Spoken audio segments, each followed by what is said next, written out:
The clock struck 2:30 a.m. when Simone finally stopped pretending to sleep. Her husband's side of the bed was cold again. The city outside hummed, indifferent, glittering, while inside their glass-walled condo, something was quietly dying. When the door finally opened, Devon walked in wearing success like a costume, a new cologne, a smug grin, and the stench of someone else's perfume. He looked at her and, with a drunken laugh, sighed, "Last night, I was with the best woman in the universe." Most women would have screamed, thrown something, demanded an explanation. But Simone didn't. She simply watched him, her silence sharper than any blade. What Devon didn't know was that his downfall had already begun, not with rage, but with calculation. This isn't a story of tears or scandal. It's the story of a woman who turned betrayal into precision, who chose justice over revenge. And when she struck, she did it colder, cleaner, and smarter than anyone ever expected. The clock on the microwave glowed an accusing green. 2:30 a.m., the apartment was still, too still. Simone sat on the edge of the couch, her bare feet pressed against the cold marble floor, the hum of the refrigerator the only sound alive. The air smelled faintly of detergent and something sterile, like a place waiting for a verdict. She stopped checking her phone hours ago. The silence from Devon wasn't unexpected anymore. It had become the rhythm of her nights, but tonight, something felt heavier. It was the kind of quiet that feels like a held breath before a storm, stretched, metallic, electric. Outside the window, the city glowed in sharp lines and distant sirens, glittering with all the promises Devon once made. She looked at the empty glass in her hand, half-forgotten coffee gone cold. She wasn't waiting for him to come home anymore. She was waiting to see what version of him would stumble through that door this time. When it finally happened, it wasn't subtle. The door swung open too hard, slamming into the wall with a sound that cut through the stillness like glass shattering underwater. Devon's laughter echoed through the foyer, the sloppy, overconfident sound of a man who believed he was untouchable. His keys clattered onto the counter. He smelled of whiskey, arrogance, and someone else's perfume. His deep blue shirt, not one she'd ever seen before, hung open at the collar, sleeves rolled up in that careless way he thought looked powerful. He looked at her with that same smirk she used to mistake for charm. "Well," he drawled, his voice thick with drink and triumph, "last night I was with the best woman in the universe." He waited for the reaction, the tearful confrontation, the righteous fury, the performance that would make him feel like the victim. But Simone just stared. No words, no tears. Just that measured, unreadable calm that unnerved him far more than any scream could. Somewhere deep in her, a switch had flipped. What he mistook for numbness was calculation. What he saw as weakness was the quiet before a reckoning. Devon poured himself a drink as if nothing had happened. The amber liquid caught the light, expensive, imported, like everything else he used to hide his emptiness. "You're awfully quiet tonight," he said, turning toward her with mock concern. "Nothing to say? No jealous rage?" He chuckled, shaking his head. "That's what I love about you, Simone. Predictable, safe. You'd never actually leave."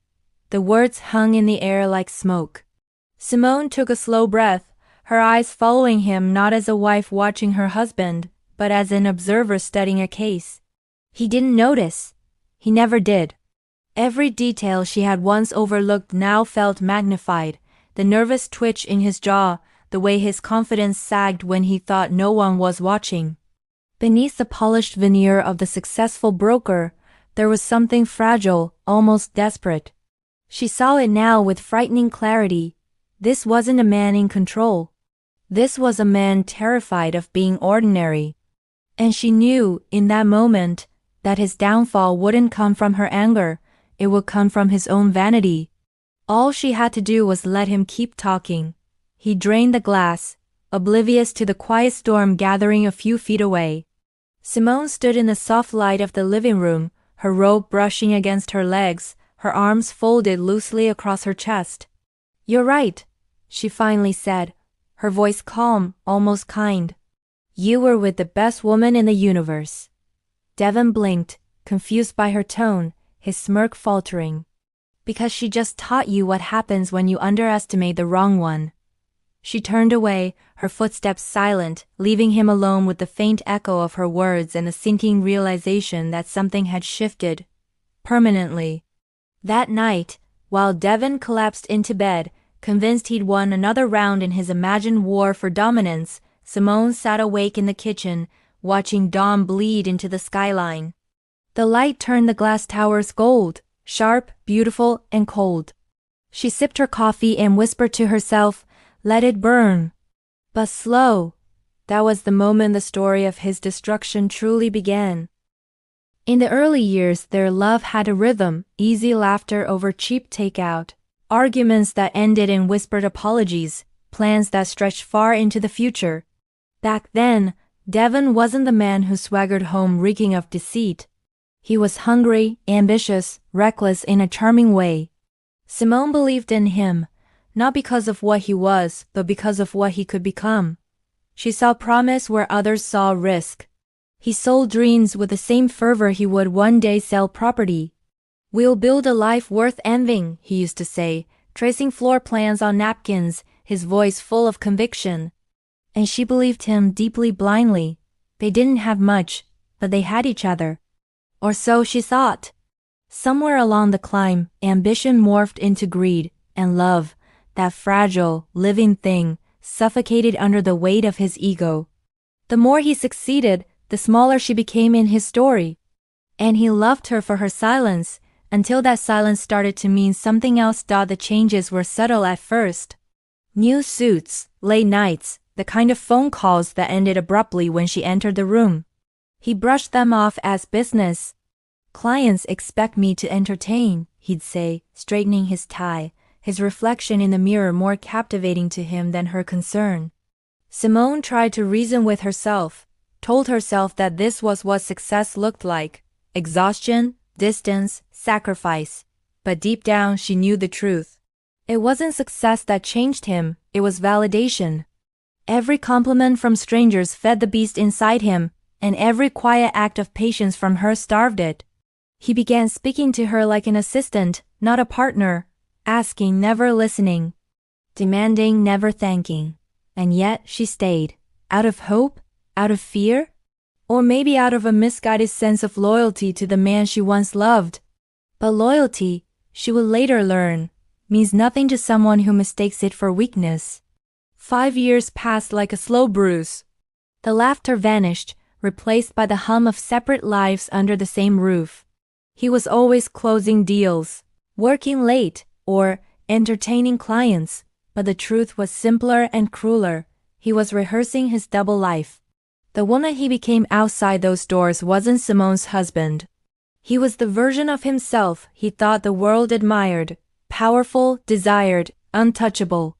At home, he became a ghost who left expensive apologies on the counter, jewelry, flowers, handbags, the currency of guilt. And each time she accepted one, he mistook her grace for surrender. But Simone wasn't surrendering.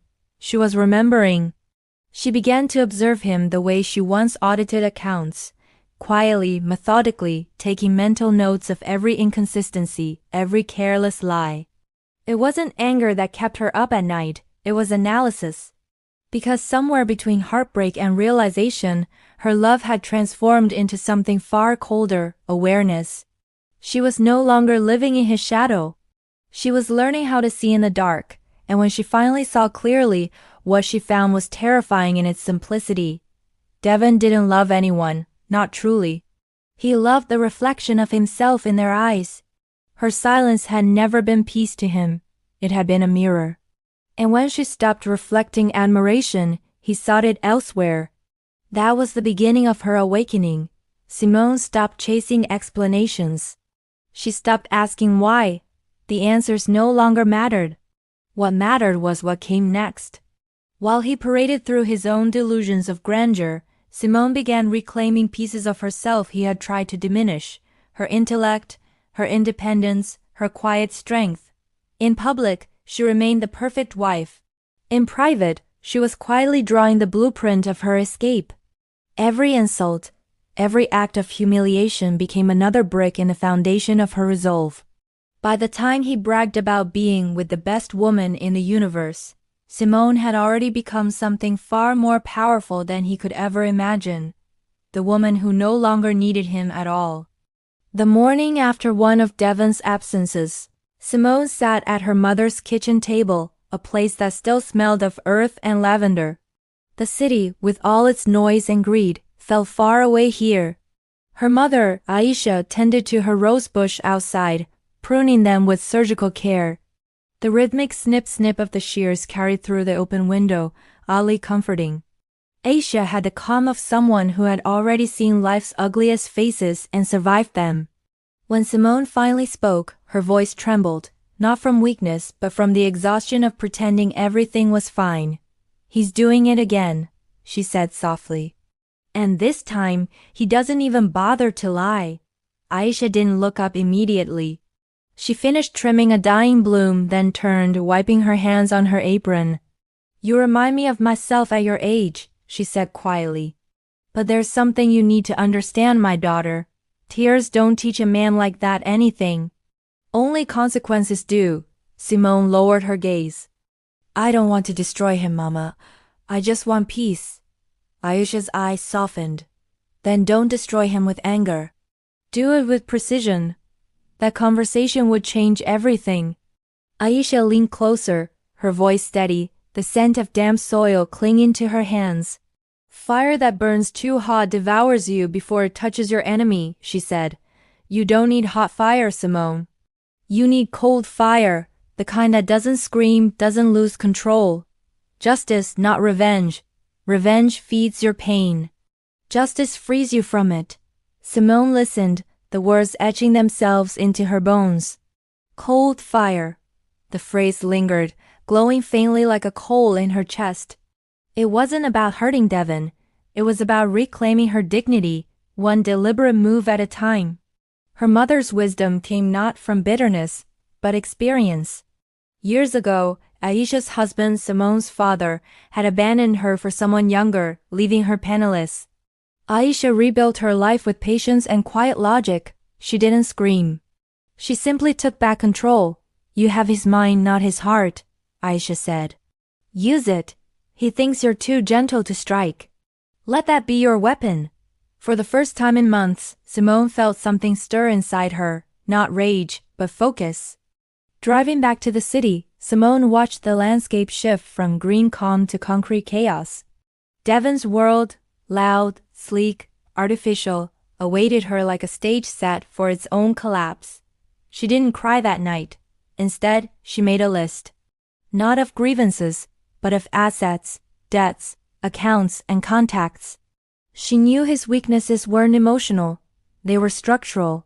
His entire self-worth was built on the illusion of financial dominance. Take that away, and he'd unravel on his own.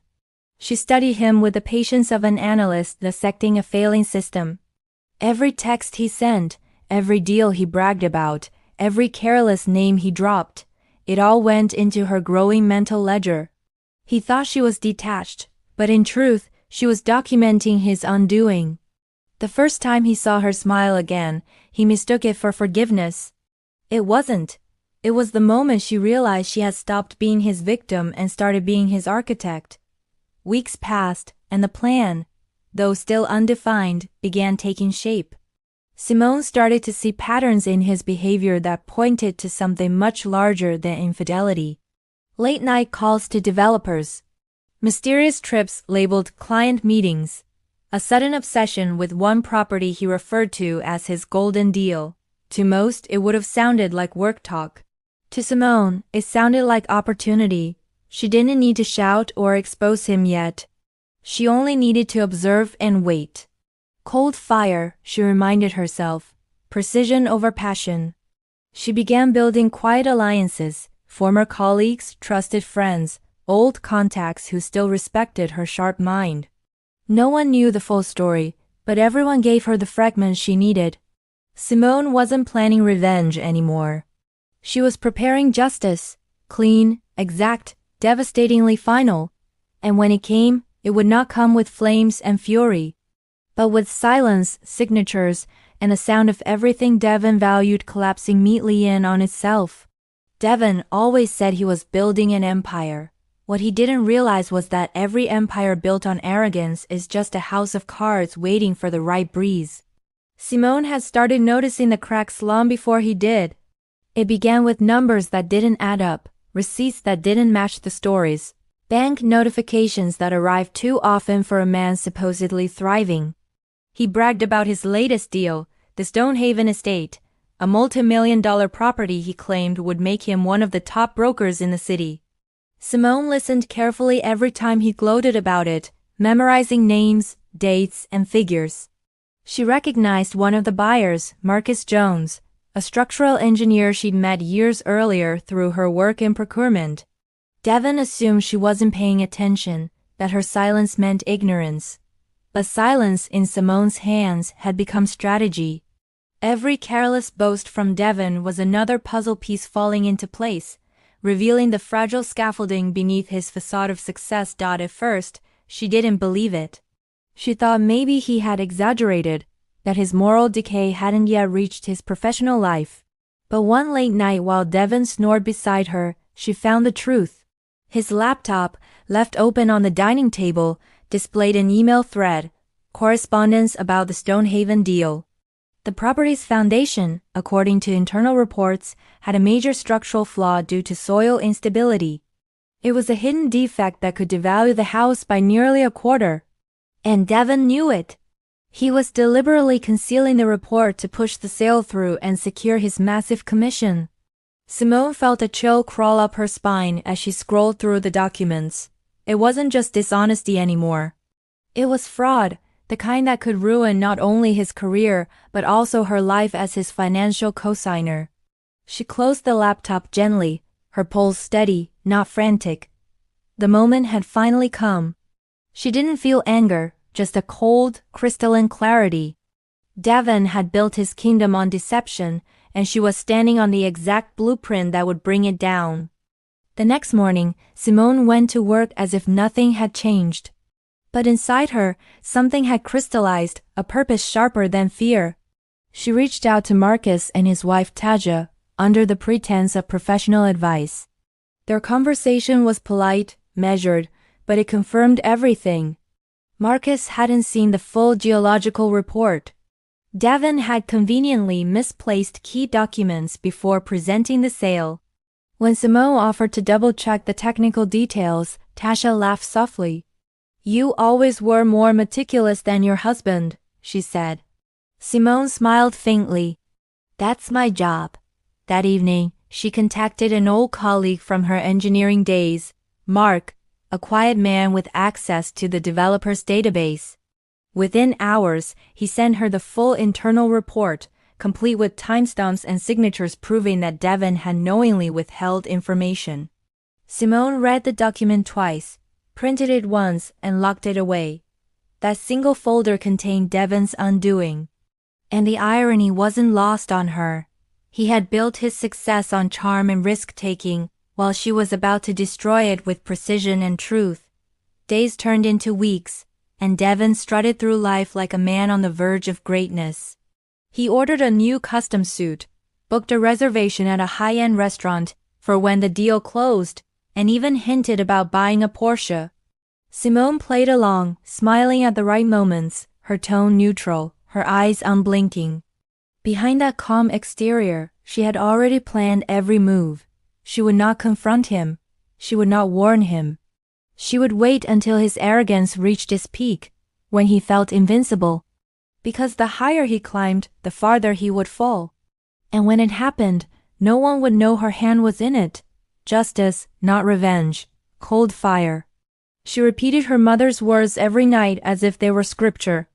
By the time the final documents for Stonehaven were due, Simone had gathered every piece of proof, every timestamp, every message that linked Devon to the fraud.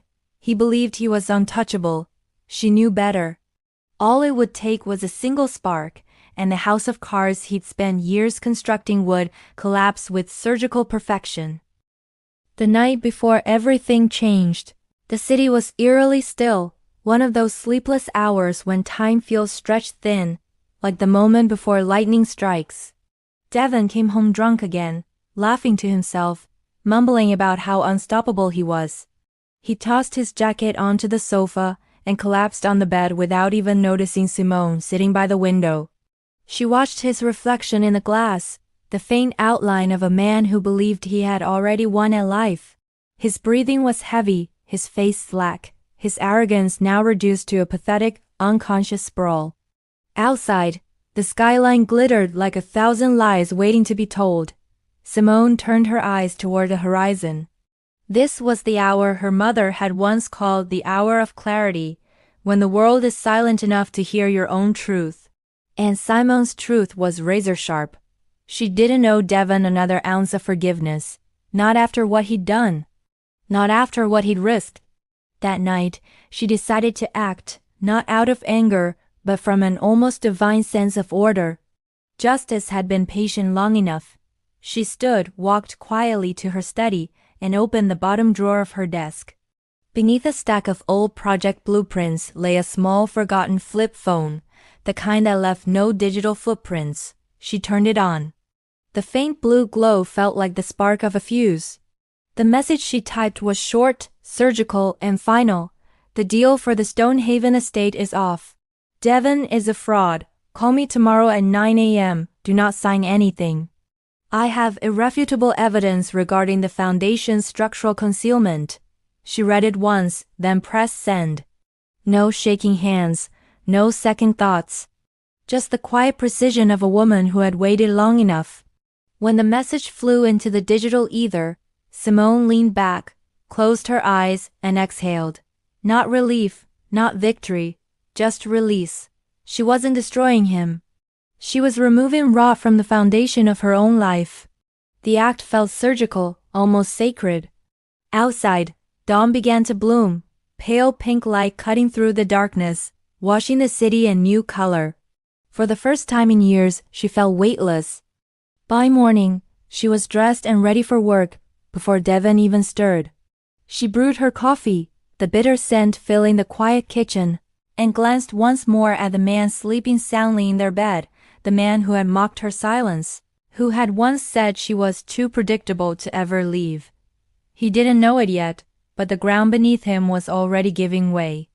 At precisely 9 a.m., while Devon sat at the counter nursing a hangover and scrolling through real estate headlines, his phone rang, a client call he didn't recognize. Simone paused at the door, listening. "Yeah, this is Devon," he answered casually, still half distracted. A voice on the other end, sharp, female, furious, shattered his composure in seconds. "Devon, it's Tasha Jones. What is this message?" "Simone says you're a fraud, that you hid the foundation reports. What have you done?" His coffee cup slipped from his hand, smashing against the counter. Simone didn't look back. She closed the door behind her and stepped into the hallway, her heels clicking like a countdown. Inside, Devon's world had just begun to crumble. By the time she reached her office, her phone buzzed with the inevitable, missed calls, frantic voicemails, desperate texts. Devon's name flashing again and again. She didn't answer a single one. She sat at her desk, opened her laptop, and began her day as though nothing extraordinary had happened. Outside, the city pulsed with motion, oblivious to the collapse taking place in one man's ego. That evening, when she returned home, Devon was pacing the living room, his face pale and wild. "You did this," he hissed, his voice trembling between fury and fear. Simone looked at him evenly, her voice calm. "I told you once, you were with the best woman in the universe. You just never realized she was standing right in front of you." His lips parted, but no sound came. There was nothing left to say. That night, Simone slept soundly for the first time in years, while Devon lay awake staring at the ceiling, his mind unraveling, his empire reduced to dust by one message sent at dawn. Devon's morning began like any other, but by 9:03 a.m., his life was already collapsing in real time. The call from Tasha Jones had hit him like a bullet. 1 minute, he was planning his victory, champagne, new car, new title, and the next, he he was gasping for explanations that wouldn't come. He scrambled to fix the damage, to call back, to reassert control, but it was too late. Marcus and Tasha weren't answering. Every number he dialed seemed to lead to silence or, worse, rejection. His mouth was dry, his hands slick with sweat. Panic, that unfamiliar, humiliating emotion, began to creep up his spine. When his boss's name flashed across the screen, he nearly dropped the phone. Adrienne Sterling. Devin swallowed hard and answered. What followed wasn't a conversation. It was an execution. What the hell have you done? Adrienne's voice was molten rage. They sent me the documents, Devin. Screenshots of the missing reports, your signature, your lies. You didn't just risk a deal. You compromised the entire firm. Devin's defenses crumbled in seconds. He stammered, pleaded, grasped at excuses, but Adrienne wasn't listening. His verdict was final. You're done. Fired. Blacklisted. You'll never sell a property in this city again. When the call ended, Devin sat frozen. The silence that followed was so absolute it felt like a vacuum. The once confident broker who dominated boardrooms and cocktail parties was now just a man staring at the ruins of his own arrogance. He tried to stand, but his knees felt weak. His reflection in the kitchen window startled him, pale, hollow, unfamiliar. He poured a drink, then another, but even the alcohol couldn't dull the sharp edge of panic slicing through him. He turned his phone face down, unable to look at the notifications piling up. Client withdrawal. Legal notice. Account flagged. The empire he'd built on bravado was collapsing faster than he could comprehend. For the first time in years, Devin felt something dangerously close to fear, not of losing money, but of becoming irrelevant. The thought struck him like an insult. I'm Devin Vance. People need me. But even as he said it out loud, his voice cracked, thin and unconvincing. The world was moving on, and he was no longer part of the picture. The following days blurred together in a haze of phone calls, threats, and rejection. Devin tried everything, calling contacts, offering apologies, even begging for one more chance. But in the cutthroat world he once dominated, reputation was currency, and his had just been set on fire. Word spread fast. Fraud, liability, toxic asset. No one wanted to be associated with him. Clients ghosted him. Colleagues avoided his messages. Even the receptionist at his own firm refused to patch him through. The pride that once carried him now turned against him, crushing him under its own weight. At night, he paced the condo like a trapped animal, mumbling to himself, replaying the disaster over and over. He still didn't understand how Simone had found out, how she could have known so much, acted so decisively. The thought of her calm face the night before, her steady silence haunted him. She did this, he whispered to his reflection. She set me up, but the truth was simpler. She hadn't set him up. He dug his own grave. She had merely pointed out where the shovel was. When the official letter came, termination of employment. Immediate effect. Devin laughed bitterly. The sound startled even him. He'd always believed he was too smart to fail, too charming to be caught, too valuable to be replaced. Yet here it was, his downfall printed in corporate language and stamped with finality. He looked around the condo. The sleek furniture, the art he'd bought to impress others, the empty bottles of imported scotch. None of it mattered now. It all felt like props from a play that had closed overnight. Simone came home that evening, composed as ever. He tried to confront her, to accuse her, to reclaim some semblance of power. You ruined me, he said, voice hoarse, eyes bloodshot. Simone didn't raise her voice. She didn't even look at him with anger. No, she replied softly, you ruined yourself. I just stopped covering for you. Then she turned away, leaving him alone with the truth he had spent his entire life avoiding. Devin collapsed onto the couch, the weight of his own ego pressing down like gravity. The fall of a broker wasn't loud. It was quiet, surgical, and complete. And the silence that followed was his punishment. When the storm of phone calls finally went silent, the condo felt like an echo chamber. Devon had shut himself inside, pacing among the half-packed boxes of his failure. Simone, on the other hand, was all motion and precision. She spent the week meeting with lawyers, quietly assembling the documents that would untangle her from the wreckage. In the sleek conference room of Avery & Co., she looked almost serene, black suit, steady hands, not a trace of hesitation. "Mrs. Vance," the attorney said, "once this is filed, there's no way back. Are you certain?" Simone's gaze never wavered. "I'm not seeking revenge," she replied. "I'm ensuring I'm never collateral damage again." Her calm unnerved even the lawyer. Every signature she placed on paper felt less like an ending and more like a quiet coronation. By the time she walked out into the sharp winter air, the woman who once trembled at midnight arguments was gone. In her place stood someone colder, cleaner, justice wrapped in human form. Back home, Devon tried to read her silence, mistaking it for pity. He still believed words could rescue him, that charm could mend what deceit had destroyed. "You can't do this," he said one night, voice cracking. "We have history." Simone turned toward him slowly, studying him the way one studies an insect under glass.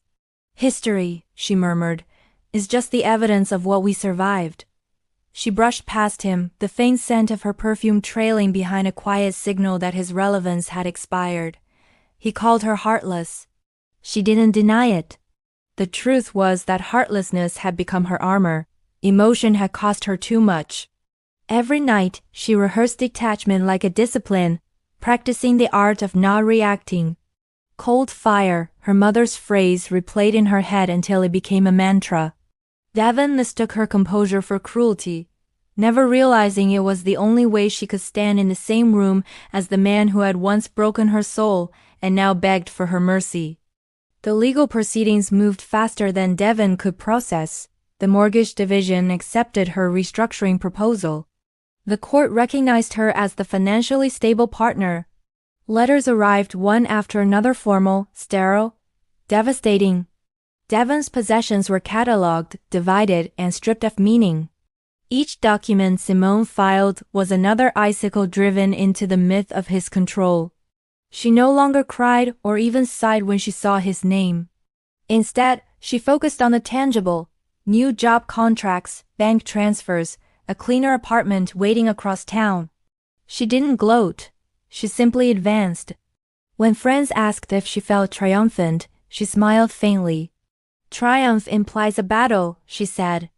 This was surgery. Meanwhile, Devon's pride began to rot into resentment. He accused her of betrayal in front of anyone who would listen, painting himself as the victim of an ungrateful wife. But the world had already chosen its side, the side backed by facts, proof, and Simone's unshakable composure. On the day she left the condo for good, snow was falling, soft, unhurried flakes dissolving on the pavement. Devon stood by the window, watching her load the last box into the elevator. "Simone," he said weakly, "don't you feel anything?" She paused, met his eyes one final time, and answered with terrifying simplicity, "Yes, freedom." The elevator doors closed, and the reflection of her calm face vanished from the mirrored steel. For Devon, that moment marked the absolute end not just of a marriage, but of his illusion of power. For Simone, it was the first breath of clean air after years of suffocation. As the city swallowed her into its rhythm, she felt the last remnants of fear melt away. There was no hatred left, only clarity. The ice in her veins wasn't cruelty, it was survival. And beneath it, quietly, a new warmth was waiting to rise. Devon had always believed in backup plans, and Tiffany Hayes was his favorite one. Young, ambitious, a rising face in advertising, she was everything Simone wasn't supposed to be anymore. Spontaneous, admiring, uncomplicated. He had told himself that she was proof he still mattered. When his world started to fracture, Tiffany was the first person he called, his voice breaking between false confidence and desperation. "It's temporary," he said. "I just need a place to stay." A month, maybe 2. But on the other end of the line, Tiffany's tone wasn't the warm reassurance he expected. It was measured, polite, edged with distance. "Devon, what do you mean you're fired?" You told me you were closing the biggest deal of your career. He swallowed hard, reaching for the charm that used to work so easily. It's complicated. My wife, she's gone insane. She's trying to ruin me. The pause that followed stretched like a chasm. When Tiffany spoke again, her voice carried the calm efficiency of someone already calculating the exit. I'm sorry you're going through that, Devin, but I really can't get involved in drama. Her rejection landed harder than any of Adrian Sterling's curses. Devin tried to pivot, offering promises, pleading, reminding her of the gifts, the trips, the expensive watch from Paris. You said you loved me, he insisted, his voice cracking around the word. Tiffany sighed a sound so final it hurt. Devin, we had fun. You made me feel special, and I made you feel important. But that was built on who you were, not who you are now. I like successful men, not stories about once successful ones. You'll bounce back, I'm sure. Just, not here. The line clicked dead. He stared at the phone as if waiting for it to apologize. Around him, the condo was half empty, his empire reduced to silence and unpaid bills. For the first time, he understood what Simone must have felt in all those sleepless nights, the humiliation of being unseen. Only now there was no one left to see him at all. In the days that followed, Devin moved through the city like a ghost. His reflection in shop windows looked foreign, unshaven, eyes hollow, a suit that no longer fit. He called old colleagues, hoping at least one would return his loyalty, but the answers were polite refusals or unanswered rings. Even the bartender who used to greet him by name now served him with wary indifference. He began to haunt the places that once made him feel powerful: showrooms, hotel bars, the lobbies of luxury buildings, but each visit was like walking through the ruins of a temple to a god that no longer existed. He thought often of Tiffany, but more and more, his thoughts drifted to Simone. Her quiet stare, her composure, the way she had dismantled him without a single shout.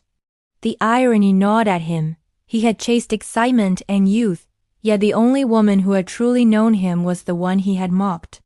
And she had won not by fighting, but by refusing to play. Meanwhile, somewhere across the city, Simone's life was quietly flourishing.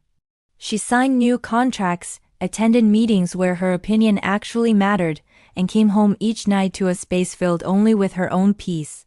She didn't think of Tiffany by name, but she knew somehow that Devin's substitute had vanished the moment the money did. That was how justice worked, not with explosions, but with balance. She didn't need to witness his downfall. She only needed to know it was complete, and it was. Devin's best woman in the universe had disappeared, leaving him to face the cold echo of his own vanity. For Simone, that knowledge was enough. The lover's end wasn't a scene of passion or revenge, it was a quiet closing of doors, a final symmetry in a story that had always been uneven. One woman walked away colder but freer. The other walked away bored but unscarred.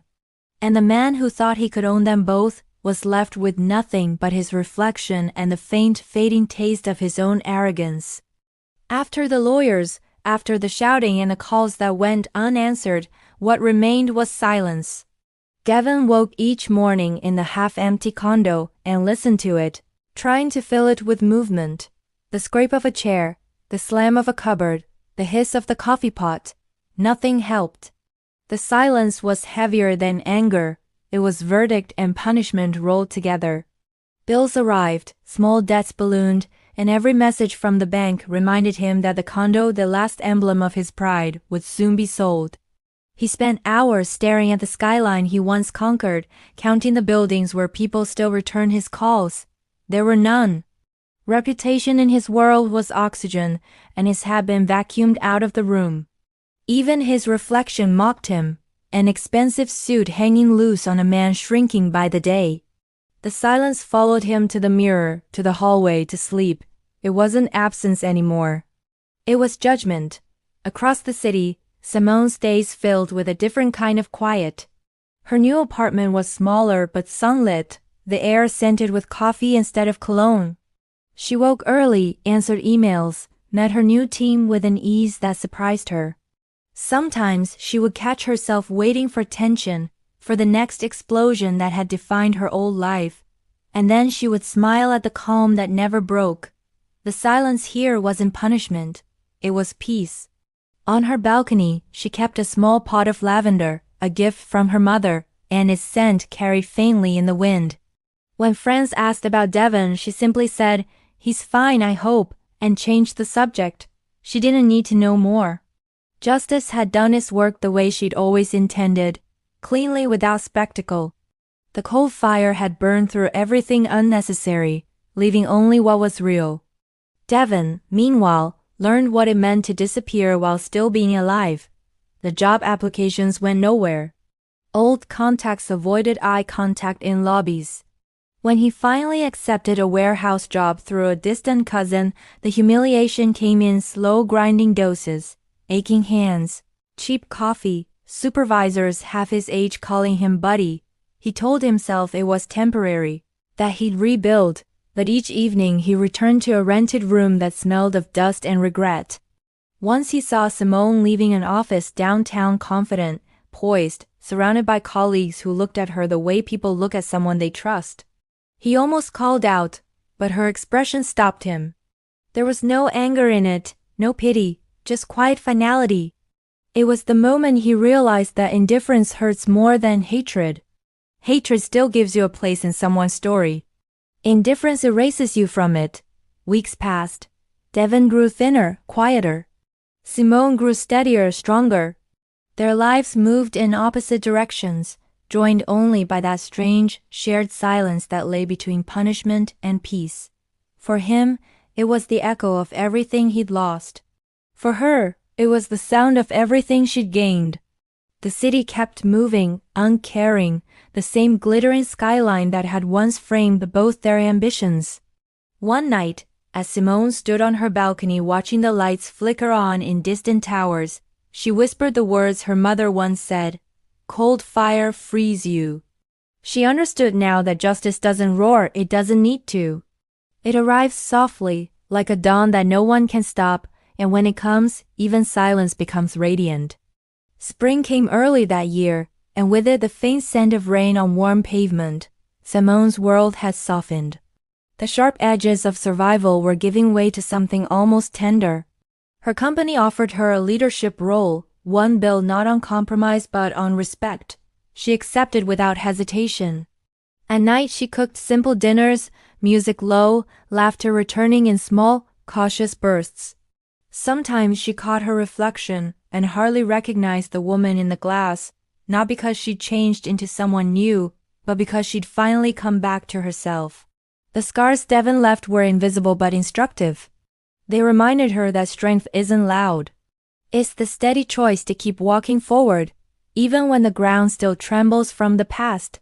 She no longer told herself stories about revenge or redemption. She simply lived. And living, she discovered, was the most complete form of victory there. Devon drifted through those same months in a blur of repetition, work, rent, empty weekends. The city that had once bent to his will now moved past him like a crowd around a forgotten statue. Pride kept him upright, but only barely. Sometimes, in the dim light of his rented room, he replayed old conversations with Simone, searching for the exact moment he crossed the line between confidence and cruelty. There wasn't one. It had happened so gradually, like rust spreading under paint. The job at the warehouse paid enough to eat, not enough to dream. He told himself he'd rebuild, but deep down he knew that the world doesn't hand second chances to men who mistake admiration for love. What haunted him most wasn't losing money or power, it was realizing that every lie had cost him something irreplaceable, the trust of the only person who had ever seen him completely. One evening, weeks before the divorce papers were finalized, Simone received a letter in handwriting she still recognized. It was short, half apology, half confession. "I was wrong about everything. I thought power made me free. It only made me hollow. I hope you never carry my shadow into your light." She read it once, folded it carefully, and placed it in a drawer without anger or nostalgia. Some apologies aren't meant to be answered. They're meant to rest. Later that night, she stepped onto her balcony. The air smelled of jasmine and rain, and somewhere below the city lights shimmered like a field of stars that had fallen to earth. For the first time, she didn't think of Devon at all. Her mind was quiet, her heart unclenched. The silence that had once felt like emptiness now felt like space room for new laughter, new mistakes, new beginnings. Stopped by summer, the story had faded from gossip and memory alike. Devon left the city, taking a modest job in a small coastal town. Simone heard about it only by chance. She wished him nothing, not pain, not peace, simply distance. The past no longer needed her attention. On the anniversary of her mother's passing, she visited the old house where the roses still grew wild and the air still smelled of earth and lavender. Kneeling by the garden, she whispered, "You were right, Mama. Fire that burns too hot devours you first." The breeze stirred the petals as if in reply. Standing there, sunlight warming her face, Simone finally understood the true price of betrayal. It isn't paid in money or reputation. It's paid in time, years lost, love wasted, faith broken. But healing, she realized, is interest returned slowly, day by day. And as she walked away down the quiet road, the camera of life seemed to pull back, revealing a woman who had turned pain into wisdom, and silence into the sound of her own freedom.